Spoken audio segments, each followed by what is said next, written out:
In this episode, I want to talk about the K-Berg Duke 2 helmet. Let's discuss if it's worth or not worth buying for you.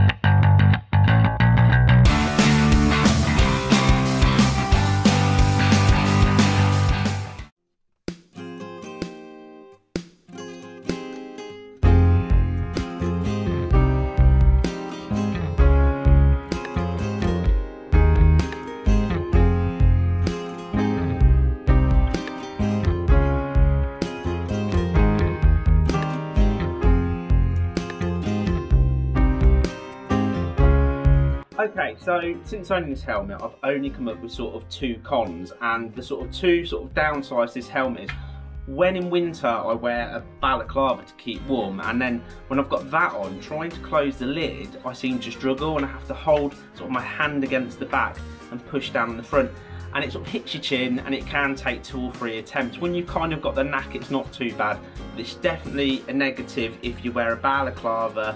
A lot of us do, especially in winter. But during the summer, it's no issue at all. It fits perfectly, straight on, straight into place, no problem. And it's not back my chin at all, so that balaclava does make that kind of difference.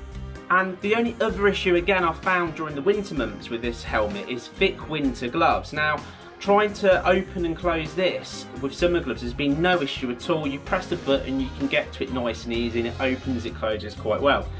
But with winter gloves, it's a little bit more difficult.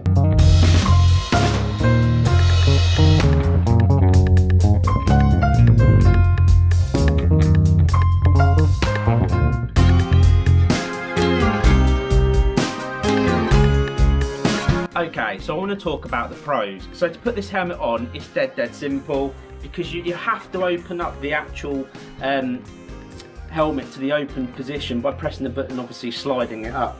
But to put on, it's really easy, because you've got no front of the helmet to try and squeeze on. It's bumped and it's on. You put your finger on the actual sort of wind guard here and pull it down, and it's just absolutely perfect. So one of the amazing bonus features of this helmet is just here. You've got like a little clip, and when you're in the open face you can click it into place. That means that this helmet becomes an open face helmet that on a hot day is absolutely brilliant, because if you like to ride with an open face helmet, you can have it locked, it's legal, it's safe to do so. Now, a lot of people moan about that, but that's down to your choice. I think it's great for me because I can use it as a motor vlogger helmet by having it open and talking directly to the camera. What's a really good feature of the helmet, I've got to say. Now, to bring the sun visor down, there's a button on the top, and it is quite simple to slide down and it's in position, and to slide back for it to be out.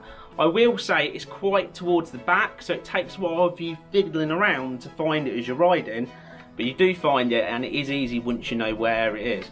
So the sun visors work really well. It gets really low, so you don't get that glare underneath like you do with some of the cheaper helmets, so they've done a good job there as well.